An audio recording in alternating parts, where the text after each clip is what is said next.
નમસ્કાર વિદ્યાર્થી મિત્રો, હું કેતન મોલિયા તપોવન સાયન્સ એકેડમીમાં આપનું હાર્દિક સ્વાગત કરું છું. આજે આપણે અગિયાર સાયન્સ ભૌતિક વિજ્ઞાન ચેપ્ટર નંબર 6 કાર્ય ઉર્જા પાવરમાં આપણો અભ્યાસ શરૂ કરીશું અને આગળના ટોપિક જોઈશું. બરાબર, ચાલો નેક્સ્ટ પોઈન્ટ છે અસંરક્ષી બળની હાજરીમાં યાંત્રિક ઉર્જા સંરક્ષણનો નિયમ. આપણે આગળ યાંત્રિક ઉર્જા સંરક્ષણનો નિયમ ભણી ગયા, પણ એમાં આપણે ચર્ચા કરેલી સંરક્ષી બળના કિસ્સામાં યાંત્રિક ઉર્જા સંરક્ષણનો નિયમ પણ સંરક્ષી બળ માટે. તો હવે આપણે લેવાનું છે અસંરક્ષી બળમાં યાંત્રિક ઉર્જા સંરક્ષણનો નિયમ. અસંરક્ષી બળમાં યાંત્રિક ઉર્જા સંરક્ષણનો નિયમ. બરાબર, કે ધારો કે કોઈ પદાર્થ છે, એ પદાર્થની ઉપર બે પ્રકારના બળ લાગે છે. એક લાગે છે સંરક્ષી બળ, એને કહી દઉં હું બરાબર FC કન્ઝર્વેટિવ ફોર્સ, અને બીજું લાગે છે અસંરક્ષી બળ, એને કહી દઉં FNC નોન કન્ઝર્વેટિવ ફોર્સ. કોઈ પદાર્થ છે તેની પર બે બળ લાગે છે, એક તો એટલે ટૂંકમાં ઘર્ષણ હાજર હોય તો ઘર્ષણ બળે અસંરક્ષી બળ છે, આપણે કીધેલું. એટલે બે બળની અસર કાર્ય કરે, એક તો જે સંરક્ષી બળ લાગતું હોય તે, અને બીજું અસંરક્ષી બળ નોન કન્ઝર્વેટિવ ફોર્સ લાગતું હોય તે. તો પછી કાર્ય ઉર્જા પ્રમેય આપણે જો વાપરવો હોય, કાર્ય ઉર્જા પ્રમેય મુજબ પહેલામાં પણ આપણે યાંત્રિક ઉર્જા સંરક્ષણનો નિયમ કાર્ય ઉર્જા પ્રમેયનો ઉપયોગ કરીને જ લાવેલા હતા. તો આમાં પણ શરૂઆત તો કાર્ય ઉર્જા પ્રમેયથી જ થાય, W = ડેલ્ટા કે. હવે બે બળ લાગે છે FC, અને ધારો કે સ્થાનાંતર થાય છે ડેલ્ટા x થાય છે, પ્લસ FNC સ્થાનાંતર ડેલ્ટા x થાય = ડેલ્ટા કે. ચલો, સંરક્ષી બળના કિસ્સામાં આપણે આવું સાબિત કર્યું હતું કે V of x = માઇનસ, માફ કરજો, F of C, સંરક્ષી બળમાં F of C = minus delta V by delta x. તો delta V = minus FC delta x. સંરક્ષી બળમાં આપણે આવું લીધેલું, FC એટલે આપણે અત્યાર સુધી F લીધેલું, F = minus delta V by delta x. તો એની જગ્યાએ શું લખાય? FC = minus delta V by delta x. તો ચલો, ડેલ્ટા x ઇન્ટુ FC એટલે શું લખાય? માઇનસ ડેલ્ટા V થાય, plus FNC delta x = delta કે. આને પેલી સાઈડ લઈ જાઓ, FNC ડેલ્ટા x = ડેલ્ટા કે પ્લસ ડેલ્ટા V. ચલો, ડેલ્ટા કોમન કાઢું, FNC delta x = delta common કાઢો એટલે k પ્લસ V, એટલે થઈ જાય delta E. FNC delta x અને FNC ડેલ્ટા x એટલે બરાબર અસંરક્ષી બળ વડે થતું કાર્ય WNC = delta E = EF minus EI. ચલો, આને કહેવાય અસંરક્ષી બળના કિસ્સામાં યાંત્રિક ઉર્જા સંરક્ષણનો નિયમ. જો અસંરક્ષી બળ હોય તો અહીંયા જે આપણે કાર્ય લઈએ છીએ એ કાર્ય કયું લેવાનું? અસંરક્ષી બળ વડે થતું કાર્ય WNC = delta E = EF minus EI.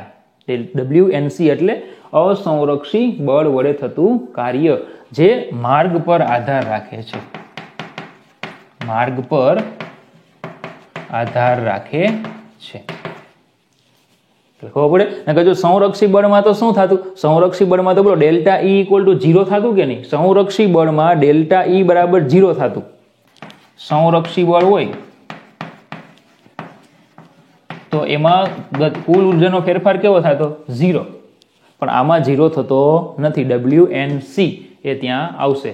બરાબર, તો આ જે છે I અને F જે છે એ પ્રારંભિક અને અંતિમ સ્થિતિ પ્રાપ્ત કરવા સાથે એની સાથે એ કયા માર્ગે પ્રાપ્ત કરે છે એની પર પણ આધાર રાખે છે. ટૂંકમાં ચોક્કસ માર્ગ પર આધાર રાખે છે. બોલે ખબર પડી? ઓકે, ચાલો, તો આ એક નાનો મસ્તો 2 માર્કનો પ્રશ્ન થઈ જાય, અસંરક્ષી બળની હાજરીમાં યાંત્રિક ઉર્જા સંરક્ષણનો નિયમ. ઓકે, ચાલો, સંરક્ષી બળની હાજરીમાં નિયમ તો ડેલ્ટા E = 0, અસંરક્ષી બળમાં ડેલ્ટા E = WNC. બરાબર, ચાલો આગળ. ચાલો, તો નેક્સ્ટ પોઈન્ટ છે હવે પાવર, શક્તિ. તો આપણા ચેપ્ટરનું નામ હતું કાર્ય, ઉર્જા અને પાવર. તેમાં કાર્ય અને ઉર્જા આપણે કમ્પ્લીટલી પૂરા થઈ ગયા. હવે આપણે ચર્ચા શરૂ કરીશું પાવરની. બરાબર. હવે ઘણી વખત છે ને, ઘણી વખત એ કાર્ય મહત્વનું નથી, પણ એની કરતા મહત્વનું શું બને, કાર્ય કરવાનો દર એ મહત્વનો બની જાય. એટલે કે કેટલી ઝડપથી કાર્ય થાય છે, કેટલી ઝડપથી કાર્ય થાય એ મહત્વનું બને. દાખલા તરીકે આપણે 5 માળ ચડવા છે તો 5 માળ તો ચડી શકીએ છીએ, બધા જ ચડી શકે છે, 5 માળ બધા ચડી શકે છે, પણ મહત્વ એ 5 માળ ચડવાનું નહીં, કેટલા ઓછા સમયમાં 5 માળ ચડી જાય છે, મતલબ કે કેટલી ઝડપથી 5 માળ ચડે છે. હવે 2 વ્યક્તિઓ છે, એકને બહુ વાર લાગે છે, એકને ખૂબ ઝડપથી 5 માળ ચડી જાય, તો એમ કહી શકીએ કે જે બીજો વ્યક્તિ છે, બરાબર, એનું કાર્ય એટલે કે એની ક્ષમતા કેવી છે, વધારે છે, એની પાસે પાવર કેવો છે, વધારે છે. દાખલા તરીકે સમજો કે ધારો કે આપણે 2 મજૂર લઈએ, 1 મજૂર 2 મજૂર, એને આપણે કામ કરી કે ભાઈ 50 ઈંટો ચડાવવાની છે, 50 જે ઈંટો છે એ આપણે અગાસી પર ચડાવી છે. તો આ જે પહેલો મજૂર છે એ આખો 1 દિવસ લે છે 50 ઈંટો ચડાવવા, અને બીજો જે મજૂર છે એ 1 કલાક લે છે. તો કાર્ય તો બંને સરખું જ કરે છે, પણ પાવર કોનો વધારે, કે જેણે ઓછા સમયમાં આટલું કાર્ય કર્યું ને એનો પાવર વધારે. એટલે મહત્વનું શું બન્યું, કાર્ય કરવાનો દર. મહત્વનું શું બને, કાર્ય કરવાનો દર. તો આ જે કાર્ય કરવાનો દર છે, કાર્ય કરવાનો દર કે ઉર્જા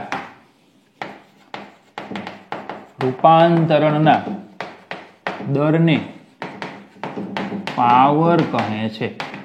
કાર્ય કરવાના દર કે ઉર્જા રૂપાંતરણ. ઉર્જા રૂપાંતરણ મતલબ કે આની પાસે જે ઉર્જા છે એ ઉર્જાનો ઉપયોગ કરીને શું કર્યું, કાર્ય કર્યું, એટલે કંઈક ઉર્જા બીજી ઉર્જામાં રૂપાંતર પામી.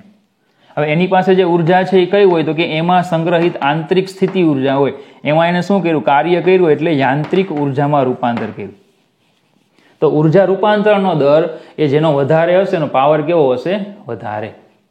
ચાલો ખબર પડી આટલી? ઓકે. ચાલો હવે ધારો કે પદાર્થ W જેટલું કાર્ય T સમયમાં કરે તો પછી સરેરાશ power P average equal to W/T. જો પદાર્થ બરાબર W જેટલું કાર્ય કરે અને T સમયમાં કરે તો સરેરાશ પાવર ઇક્વલ ટુ W/T. બરાબર. જો આપણે આમાં limit delta T tends to 0 લઈએ, મતલબ કે સમયગાળો શૂન્યવત નાનો લઈ લઈએ તો મળે તમને તત્કાલીન પાવર, જેને ખાલી P કહી દો તો આવશે dW/dt. તત્કાલીન power P equal to dW/dt. બરાબર. ચાલો હવે ધારો કે પદાર્થની ઉપર બળ લાગે છે વેક્ટર F, બરાબર, એનું સ્થાનાંતર થાય છે ધારો કે વેક્ટર dr, તો પછી કાર્ય W equal to vector F dot vector dr. અચળ બળ ખાલી મારે લઈએ છીએ આપણે કે જો પદાર્થની ઉપર F જેટલું અચળ બળ લાગે અને પદાર્થનું સ્થાનાંતર જો dr જેટલું થાય તો પછી કાર્ય શું થશે, વેક્ટર F ડોટ dr. તો પાવર P બરાબર vector F dot vector dr by dt. અહીંયા શું લખાય, vector F dot dr by dt. ચલો dr બાય dt એટલે સ્થાનાંતરનું વિકલન એટલે વેગ, તો આવશે vector F dot vector v. તો પાવરના 3 સૂત્રો થાય. આ સરેરાશ પાવર એટલે કાર્યના છેદમાં સમય, આ તત્કાલીન પાવર dW/dt, અને પેલું પણ તત્કાલીન પાવર F ડોટ v. ચલો જ્યાં વેક્ટર v બરાબર વેક્ટર F બળ લાગતું હોય તે ક્ષણનો તત્કાલીન વેગ, તે ક્ષણનો પદાર્થનો અથવા તો તે ક્ષણે પદાર્થનો તત્કાલીન વેગ. વેક્ટર F બળ લાગતું હોય તે ક્ષણે પદાર્થનો તત્કાલીન વેગ એટલે વેક્ટર v. તો થઈ ગયા પાવરના સૂત્રો. ચાલો ડોટ ગુણાકાર છે, અહીંયા ડોટ ગુણાકાર પરથી જે પરિણામ મળે અદિશ રાશિ હોય તો પાવર અદિશ રાશિ છે. ડોટ ગુણાકાર પરથી જે પરિણામ મળે કેવી રાશિ હોય, અદિશ રાશિ હોય, તો પાવર કેવી રાશિ છે, અદિશ રાશિ છે. બરાબર. ચાલો એના એકમો લઈએ. પેલું લઈએ SI એકમ. તો જેમ્સ વોટ એની યાદમાં પાવરનો SI એકમ છે વોટ. જેમ્સ વોટ વરાળ એન્જિનના શોધક એની યાદમાં એનો એકમ લેવામાં આવે છે વોટ, અથવા કાર્યના છેદમાં સમય એટલે જૂલ પર સેકન્ડ. બરાબર. ચલો, અથવા જૂલ એટલે કિલોગ્રામ મીટર સ્ક્વેર સેકન્ડ -2 છેદમાં સેકન્ડ એટલે આવશે કિલોગ્રામ મીટર સ્ક્વેર સેકન્ડ -3. તો જો પારિમાણિક સૂત્ર જોતું હોય આપણે તો P = આવશે m1L2T-3. બરાબર, m1L2T-3 આ પહેલો એકમ. ચલો, બીજો એકમ છે એનો horse power HP. 1 HP = 746 watt. Horse power 1 HP 1 horse power એટલે 746 વોટ. બરાબર. ચલો, આ એકમ ક્યાં વપરાય? તો કે આનો ઉપયોગ તો કે વાહનો છે, મોટર છે, એની ક્ષમતા દર્શાવવા. વાહનો હોય એનું એન્જિન જે છે, વાહનોનું એન્જિન છે એમાં HP હોય, હોર્સ પાવર, કે ભાઈ આ જે એન્જિન છે આટલા હોર્સ પાવરનું છે, કે ભાઈ કોઈ મોટર છે, પાણી ચડાવવાની જે મોટર આવે છે એ આટલા હોર્સ પાવરની છે, એ પાવર HP-માં હોય. ચાલો, ખબર પડે. ચાલો, ત્રીજો એકમ છે કિલોવોટ અવર. 1 કિલોવોટ અવર એટલે 3.6 × 10⁶ joule. Kilowatt hour 1 kilowatt hour એટલે 3.6 × 10⁶ જૂલ. પણ આ કિલોવોટ અવર એક પાવરનો એકમ નથી. આ કિલોવોટ અવર જે છે એ એકમ છે કાર્યનો. જૂલ છે કે નહીં? કિલોવોટ અવર કોનો એકમ છે? કાર્યનો એકમ છે. તો કિલોવોટ અવર એટલે 3.6 × 10⁶ જૂલ. તો આ કિલોવોટ અવર એટલે કેટલું કાર્ય એમ? તો જોજો, 1 કિલોવોટ અવર આપણે લઈએ, 1 કિલો એટલે 10⁻³ એટલે કે 1000 વોટ. બરાબર, અવર 10⁻³ એટલે 1 2 3 1000 થાય. ઇક્વલ ટુ 100 વોટ ગુણ્યા 10 કલાક કહેવાય. 100 વોટ ગુણ્યા 10 કલાક કહેવાય. 100 વોટ એનો મતલબ કે 100 વોટ જે છે ને, 100 વોટ, 100 વોટનો એક બલ્બ હું 10 કલાક શરૂ રાખું, 100 વોટનો એક બલ્બ હું 10 કલાક શરૂ રાખું એટલે કેટલો પાવર વાપરે? 100 વોટનો એક બલ્બ આપણે 10 કલાક ચાલુ રાખીએ એટલે કેટલો પાવર વાપરે? તે 1 કિલોવોટ અવર. આટલો પાવર એમાં વપરાય. પડે ખબર? ચાલો, હવે જો આ સંબંધ સાબિત કરવો હોય તો પણ સાબિત થઈ શકે. 1 કિલોવોટ અવર એટલે 10⁻³ ગુણ્યા 10⁻³ વોટ એટલે 10⁻³ જૂલ પ્રતિ સેકન્ડ. જો કિલો એટલે 10⁻³ વોટ એટલે જૂલ પ્રતિ સેકન્ડ અને કલાક એટલે 3600 સેકન્ડ. તો 1 કિલોવોટ અવર ઇક્વલ ટુ, ચલો આ 1 2 3 એટલે 3.6 ગુણ્યા 10⁶ સેકન્ડ કેન્સલ થાય એટલે જૂલ. 1 કિલોવોટ અવર એટલે 3.6 ગુણ્યા 10⁶ જૂલ. ચલો, આનો ઉપયોગ ક્યાં થાય? તો કે આપણે ઘરે જે વીજળી આવે ને, બિલ, એ યુનિટમાં આવે. એ યુનિટમાં આનો ઉપયોગ થાય કે આટલા યુનિટ વપરાણા, આટલા યુનિટ વપરાણા. એ યુનિટ ગણવા આ કિલોવોટ અવર એકમનો ઉપયોગ થાય. પડે ખબર? ચાલો, તો આટલું થઈ ગયું પાવરમાં. બરાબર. તો કિલોવોટ અવર એ કોનો એકમ છે? કાર્યનો એકમ છે. 1 કિલોવોટ અવર એટલે 3.6 ગુણ્યા 10⁶ જૂલ. ચલો, ખબર પડી? તો ચલો, આ આખું પાવર પૂરું. તો કાર્ય પૂરું, ઉર્જા પૂરું, પાવર પૂરું. હવે આપણે ચેપ્ટરનો માત્ર એક ટોપિક બાકી રહ્યો, છેલ્લો, સંઘાત. કયો ટોપિક બાકી છે હવે? સંઘાત. એ છેલ્લો ટોપિક આ ચેપ્ટરનો. ઓકે, ચાલો, નેક્સ્ટ દાખલો છે. મહત્તમ 1800 કિલોગ્રામ સહન કરી શકે તેવી એક લિફ્ટ. તો ચાલો, અહીં m = 1800 કિલોગ્રામ એવી એક લિફ્ટ 2 મીટર સેકન્ડ ઇન્વર્સની અચળ ઝડપથી ઉપર જઈ રહી છે. એટલે એનો વેગ આપ્યો છે 2 મીટર સેકન્ડ ઇન્વર્સ. અચળ ઝડપથી લિફ્ટ ઉપર જઈ રહી છે. ધારો કે લિફ્ટ આપણે લઈએ તો એનું દળ જે છે એ આપણે આપ્યું છે 1800 કિલોગ્રામ. જે એમાં જે અંદર વ્યક્તિઓ એ અને લિફ્ટ જે છે એ બધાનું. અને લિફ્ટ જે છે એ અચળ વેગથી ઉપર જાય છે. વિરુદ્ધ દિશામાં લાગતું ગતિનું અવરોધક બળ, એટલે જે લિફ્ટ ઉપર જાય છે તો એને જે પેલું ઘર્ષણ લાગશે એ અવરોધક બળ જે છે એ 4000 ન્યૂટન છે. તો સીધી વાત છે કે ગતિ અવરોધક બળ છે એટલે ક્યાં લાગતું હશે? નીચે, F. મોટર વડે લિફ્ટને પૂરો પાડેલો લઘુત્તમ પાવર કેટલા વોટ હશે? એટલે આપણે પાવર ગોતવાનું છે. એટલે લિફ્ટને ઉપર લઈ જવા માટે જે મોટર હોય એ મોટર આ લિફ્ટને કેટલો પાવર પૂરો પાડે એ પાવર આપણે ગોતવાનો છે. તો ચલો બીજા બળોમાં વજન બળ mg નીચે લાગતું હશે તો મોટર જે બળ લગાડશે એ મોટર બળ બોલો ઉપર લગાડે કે નહીં? તો જ લિફ્ટ ઉપર જાય. મોટર વડે જે બળ લાગશે ઉપર તરફ લાગશે. બીજું અચળ વેગથી જાય છે. જો અચળ વેગથી જતી હોય તો F = F + mg. જેટલું બળ ઉપર લાગે એટલું જ બળ નીચે લાગશે. ટૂંકમાં શું છે કે આ બળ નીચે લાગે છે કે નહીં? હવે લિફ્ટને લઘુત્તમ કેટલું બળ ઉપર લગાડવું પડે? તો કે જેટલું બળ આ હશે એટલું જ બળ જો આપણે ઉપર લગાડીએ તો અચળ વેગથી ગતિ ચાલુ રાખે, કારણ કે પરિણામી બળ કેવું થઈ જાય? 0. ચલો તો આ બળ કેટલું લાગશે? F જે આપ્યા છે આપણને 4000 વત્તા m આપ્યા છે આપણને 1800 ગુણ્યા g લેવાના કીધા છે 10, એટલે F થઈ જશે આપણે અહીંયા 22,000 ન્યૂટન. તો ચલો power P = vector F dot vector V = FV cos 0, કારણ કે જે દિશામાં બળ એ જ દિશામાં વેગ. તો પાવર P બરાબર શું આવશે? FV.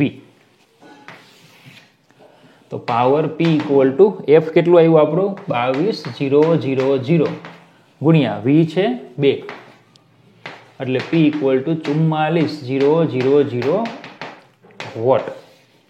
ચલો આ વોટમાં મળી ગયો. હવે હોર્સ પાવરમાં જોઈએ છે તો ચલો હમણાં આપણે સૂત્ર ભણી ગયા છીએ થિયરીમાં કે 1 HP એટલે 746 વોટ. તો HP ને વોટમાં ફેરવા હોય તો 746 વડે ગુણવા પડે, તો વોટને HP માં ફેરવવા હોય તો 746 વડે ભાગવા પડે. તો P = 44,000 છેદમાં 746 એટલે થઈ જાય હોર્સ પાવર. 44,000 છેદમાં 746 એટલે 58.98 હોર્સ પાવર. ખબર પડી? ઇઝી દાખલો જ છે. ઓકે, ચાલો નેક્સ્ટ દાખલો છે. પ્રારંભમાં એક પદાર્થ સ્થિર છે તો અહીં V0 = 0. તે એક પરિમાણમાં અચળ પ્રવેગથી ગતિ શરૂ કરે, એટલે પ્રવેગ ધારો કે એ છે. t સમયે તેને મળતો પાવર કોના સમપ્રમાણમાં હોય? ચલો પાવર ગોતવાનો. પાવરમાં F ડોટ V આવે તો પહેલા આપણે વેગ ગોતવો પડશે. t સમયને અંતે એનો વેગ કેટલો? પહેલા હું વેગ ગોતી લઉં. ચલો V બરાબર V0 + AT, તો V બરાબર 0 + AT, તો V = AT. આ એનો વેગ થઈ ગયો. તો ચલો હવે આપણે પાવર મળે કે હવે P = vector F dot vector V, P = FV cos 0, કારણ કે એક પરિમાણમાં પદાર્થ સ્થિર સ્થિતિમાંથી ગતિની શરૂઆત કરે છે, પ્રવેગી ગતિ કરે છે, એનો મતલબ કે જે દિશામાં બળ લાગે એ જ દિશામાં એનો વેગ હશે. બંને એક જ દિશામાં છે. cos 0 1. P F = MA V, F = MA અને V = AT. F = M અને V = AT. તો P = ma²T. ચલો દળ તો અચળ, પ્રવેગ પણ અચળ આપ્યો છે, તો P is proportional to T. P is proportional to T. Power સમયના સમપ્રમાણમાં હોય.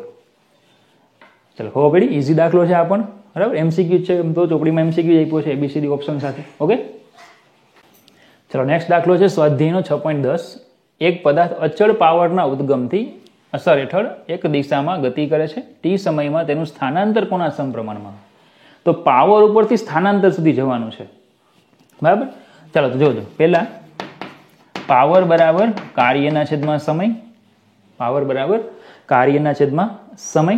ઓકે, ચાલો તો W બરાબર પાવર ગુણ્યા સમય. કાર્ય ઉર્જા પ્રમેય જો લઈએ તો કાર્ય એટલે ગતિ ઉર્જાનો ફેરફાર, કારણ કે કાર્ય ઉર્જા પ્રમેય W બરાબર ડેલ્ટા K, એટલે આપણે ગતિ ઉર્જા મળે.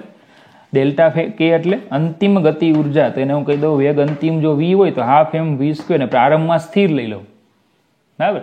દિશામાં ગતિ કરે છે એવું કીધું છે, પ્રારંભમાં ધારો કે સ્થિર લઈ લે, કોઈ ચોક્કસ દિશામાં ગતિ કરે છે.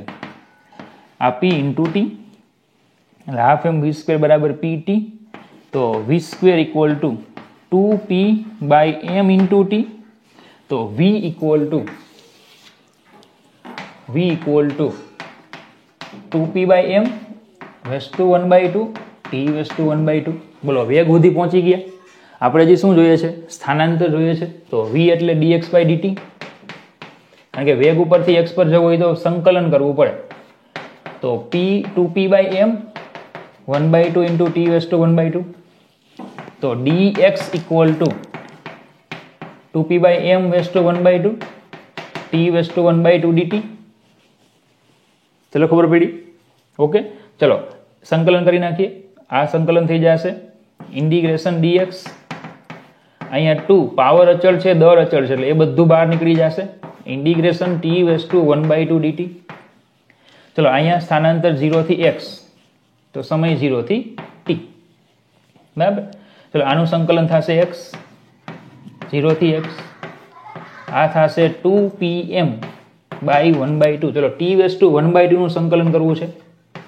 t રેઝ ટુ 1/2 પ્લસ 1 છેદમાં 1/2 પ્લસ 1, એક ઘાત પ્લસ કરો એટલા જ ઘાત વડે ભાગો. સંકલન તમને યાદ જ હશે. એક ઘાત પ્લસ કરો ને એટલા જ ઘાત વડે ભાગો. ચાલો તો અહીંયા x - 0 એટલે x equal to 2p/m raise to 1/2.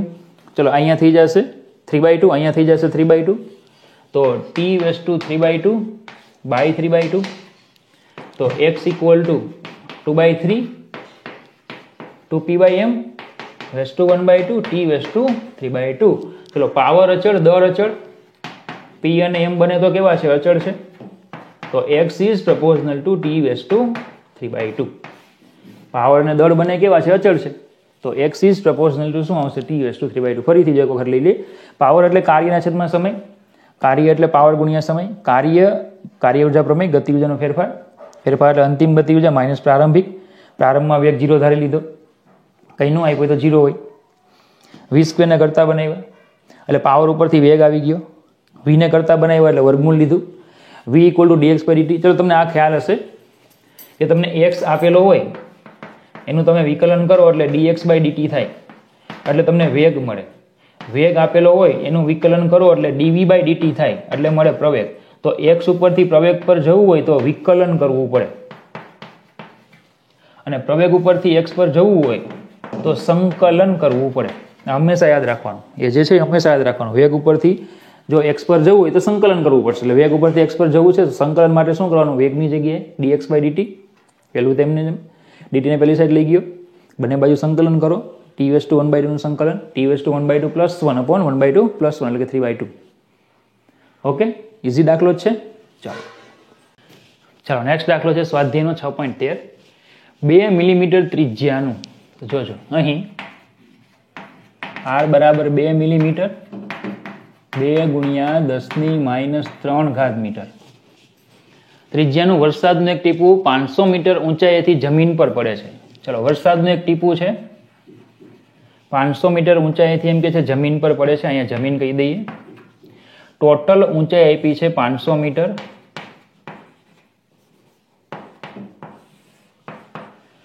Metre ઊંચાઈથી જમીન પર પડે છે. ઘટતા પ્રવેગથી, એટલે કે હવાના શ્યાનતા આવવાને કારણે મૂળ ઊંચાઈથી અડધી ઊંચાઈ પ્રાપ્ત ના કરે ત્યાં સુધી પડે છે. એટલે મૂળ ઊંચાઈ એટલે 500, ત્યાંથી અડધી ઊંચાઈ એટલે 250. આ 250 મીટર, તો બાકી વધે 250 મીટર અડધી ઊંચાઈ.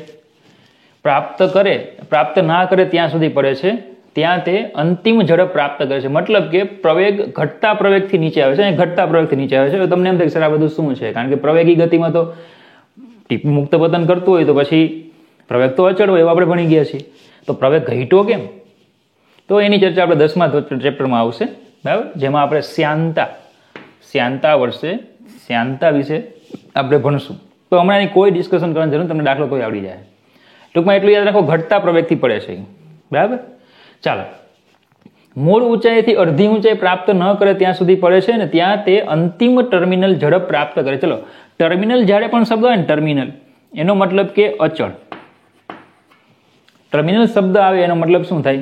અચળ ઝડપ. મતલબ કે આટલા વિભાગ દરમિયાન એનો પ્રવેગ ઘટે છે અને આટલા વિભાગમાં એની ઝડપ અચળ થાય છે.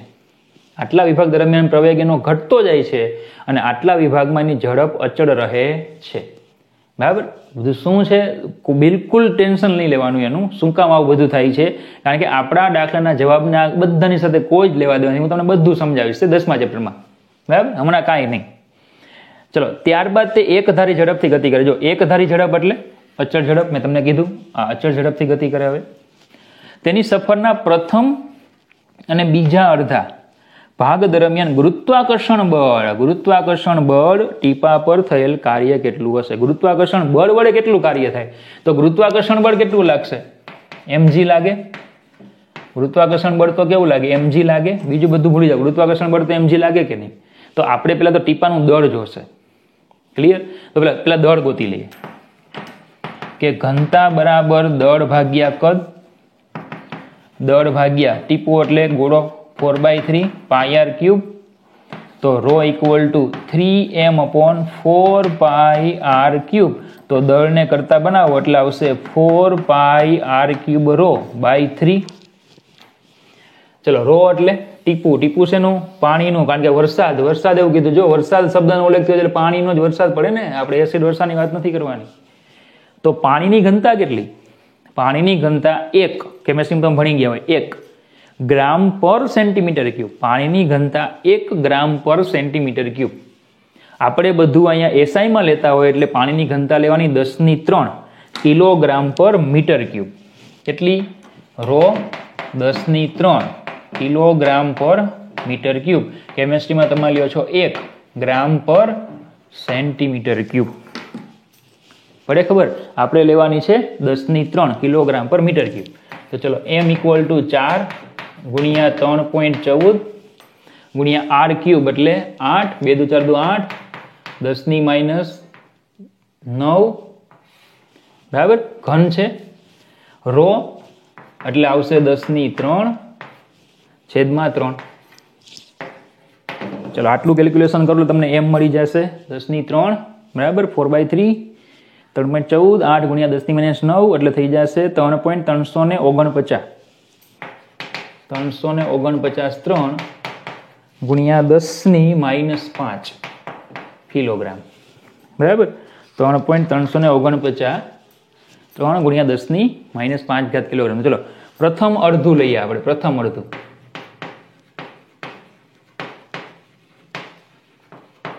પ્રથમ અડધા અંતર માટે કાર્ય કીધેલું કે નહીં? તો W1 ઇક્વલ ટુ mg ગુણ્યા d. પ્રથમ અડધું એટલે સ્થાનાંતર આ d લેવાનું. બળે નીચે, સ્થાનાંતર નીચે એટલે mg બળ ગુણ્યા d. થીટા કેટલો? 0. ચલો, m મળી ગયા 3.3493 ઇન્ટુ 10⁻⁵ ગુણ્યા 250 એટલે 2.5 ગુણ્યા 10⁻2. તો W1 થઈ જશે અહીંયા 0. ફાઇનલ જવાબ લખું છું 0.08205 જૂલ. આ પ્રથમ અડધા અંતરમાં કાર્ય મળ્યું. ચલો, દ્વિતીય અડધું અંતર લઈએ. તો બોલો, હું એમ કહું કે એમાં મારે કાર્ય ગણવું પડે નહીં. 0.08205 જૂલ મારે કાર્ય ગણવું પડે નહીં. કેમ? સેમ જ છે ને. ડી સેમ, mg સેમ, કાર્ય પણ સેમ જ થશે. W2 કહી દઈએ એને. ચાલો, ત્રીજું હવે શું કીધું છે? જો કાર્ય કેટલું? જો તે 10 મીટર સેકન્ડ ઇન્વર્સની ઝડપથી, એટલે કે અહીંયા આ વિભાગમાં એની ઝડપ v હોય, 10 મીટર સેકન્ડ ઇન્વર્સ ની ઝડપથી તેની સફર પૂરી કરે છે. એટલે કે અહીંયા અચળ ઝડપ હતી, આટલા વિભાગમાં અચળ ઝડપ હતી, તો અહીંયા પૂરી કરે ઝડપ કેટલી? 10. તો તેની આ સફર દરમિયાન અવરોધક બળ વડે ટીપા પર કેટલું કાર્ય થાય? જે અવરોધક બળ લાગે એ કયું? તો કે જે અહીંયા કીધું આપણે શ્યાનતા, અવરોધક બળ. તો ટીપા પર કેટલું કાર્ય થાય આપણે ગણવાનું. હવે સમજો, ટીપું જે છે એ કુલ કેટલા કાર્યો કરે? બરાબર? તો અવરોધક બળ વડે કાર્ય ગોતવું તો અવરોધક બળ તો ખબર નથી, પણ કાર્ય ઉર્જા પ્રમેયની મદદથી આપણને મળી શકે છે. ઉદાહરણમાં આપણે એક દાખલો ગણ્યો છે. બરાબર? જોજો, કાર્ય ઉર્જા પ્રમેય મુજબ કાર્ય ઉર્જા પ્રમેય મુજબ ડેલ્ટા કે ઇક્વલ ટુ ડબલ્યુ. ચલો ડેલ્ટા કે એટલે અંતિમ ગતિ ઉર્જા એટલે હાફ એમ વી સ્ક્વેર. પ્રારંભમાં તો સ્થિર, વાદળમાં ટીપું હોય સ્થિર. કાર્ય કેટલા? તો કે એક તો આટલા અડધા અંતરનું કાર્ય W1, બાકીના અડધા અંતરનું કાર્ય W2 અને પ્લસ જે પેલું અવરોધક બળવાળું કાર્ય WR. જો યાદ હોય ને તો ઉદાહરણ એક દાખલામાં આપણે ચર્ચા કરી છે, બરાબર. તો WR તમારે ગોતવાના છે. WR ને કરતા બનાવી દો તો આવશે half M V square minus W1 minus W2. ચલો આવશે હાફ ગુણ્યા એમ 3.3493 ગુણ્યા 10⁻5 ગુણ્યા વેગ આવ્યો એનો કેટલો 10 એટલે 10નો વર્ગ એટલે 10⁻2 માઇનસ 2 ટાઈમ 0.08205. જોજો ચેક કરો. હાફ એમ વી સ્ક્વેર એટલે હાફ, દળ મૂકી દીધું. વી સ્ક્વેર વેગ કેટલા હતા 10 એટલે 10⁻2 અને 2 ટાઈમ, બે સેમ છે ને 2 ટાઈમ. ચલો WR ઇક્વલ ટુ, ચલો પેલું જે આખું હાફ એમ વી સ્ક્વેર વાળું છે એ થઈ જશે 0.00167,465 માઇનસ આ જે 2 ટાઈમ વાળું છે એ થઈ જશે 0.1641. તમે ચેક કરી શકો છો કેલ્સીમાં. હાફ એમ વી સ્ક્વેર એટલે કે જે આટલું પોર્શન જે છે, આટલું જે છે એ થઈ જશે આટલું, બરાબર. અને આ જે ગુણાકાર છે આટલો એ થઈ જશે આ, બરાબર. ચેક કરવી તો કરી લેજો. તો બાદ બાકી કરશો એટલે માઇનસ 0.1624 જૂલ. સેમ આપણે ઉદાહરણમાં આ કન્સેપ્ટનો ઉપયોગ કર્યો જ છે.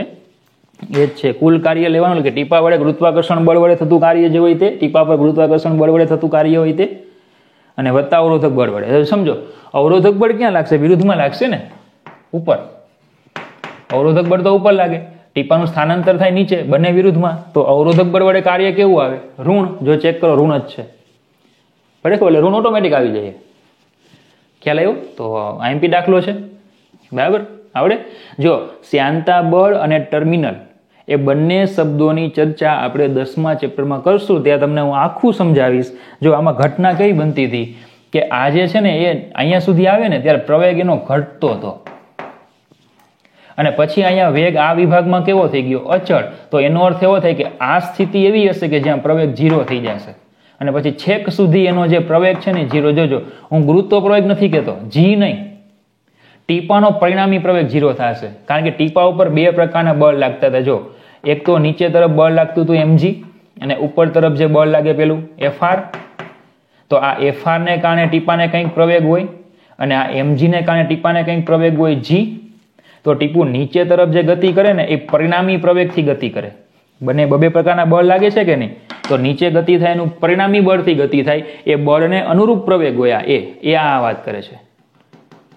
એ પ્રવેગ પહેલા ઘટતો જાય, પછી 0 થાય, અને અહીંયા સુધી 0 જ રહે. બહુ ખબર ન પડે તો કંઈ વાંધો નહીં. 10મા ચેપ્ટરમાં દાખલો 10મા ચેપ્ટરમાં આની આખી થિયરી છે, બરાબર. ત્યારે આપણે ચર્ચા કરશું. ઓકે, ચાલો નેક્સ્ટ દાખલો છે સ્વાધ્યાયનો 6.20.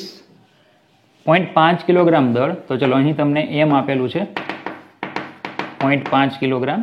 એક પદાર્થ સીધી રેખામાં v ઇક્વલ ટુ ax⁵ થી મુસાફરી કરે છે, જ્યાં a બરાબર લેવાના આપણે 5 મીટર -1/2 સેકન્ડ ઇન્વર્સ. તેના x બરાબર 0 થી 2 મીટર સ્થાનાંતર દરમિયાન પરિણામી બળ વડે કેટલું કાર્ય થયું હશે એ ગોતવાનું. પરિણામી બળ વડે કેટલું કાર્ય થાય એ આપણે ગોતવાનું છે. તો જો વેગ આપ્યો છે કે નહીં તમને, અને ચર્ચા કરવાની છે x બરાબર 0 થી x બરાબર 2 મીટર સુધીની. x બરાબર 0 થી x બરાબર 2 મીટર સુધીની ચર્ચા કરવાની છે. બોલજો ખબર પડે. તો પછી આપણે કામ કરીએ, કાર્ય ઉર્જા પ્રમેયનો ઉપયોગ કરું એટલે એમાં વેગ 0 સમયે x ઇક્વલ ટુ 0 વખતે વેગ હશે પ્રારંભિક, અને 2 વખતે વેગ હશે અંતિમ. તો અંતિમ વેગ તો અંતિમ ગતિ ઉર્જા મળી જાય, પ્રારંભિક વેગ તો પ્રારંભિક ગતિ ઉર્જા મળી જાય. તો કાર્ય ગોતવાનું છે, સિમ્પલ. તો હવે કાર્ય ઉર્જા પ્રમેય મુજબ બોલો કાર્ય બરાબર ગતિ ઉર્જાનો ફેરફાર, તો કાર્ય બરાબર kF માઇનસ ki. ચલો અંતિમ ગતિ ઉર્જા એટલે અંતિમ વેગ, તો half m vf² minus half m vi².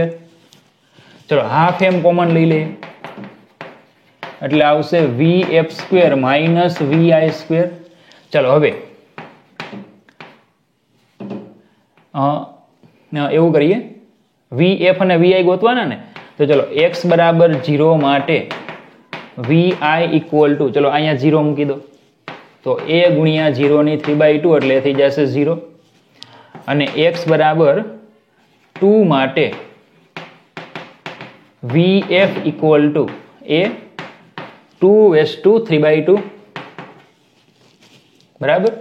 તો w ઇક્વલ ટુ હાફ ગુણ્યા m કેટલા છે 0.5 ગુણ્યા, ચલો અહીંયા છે vi તો 0 અને vf મૂકું તો a 2/3/2 એનો વર્ગ છે ને vf².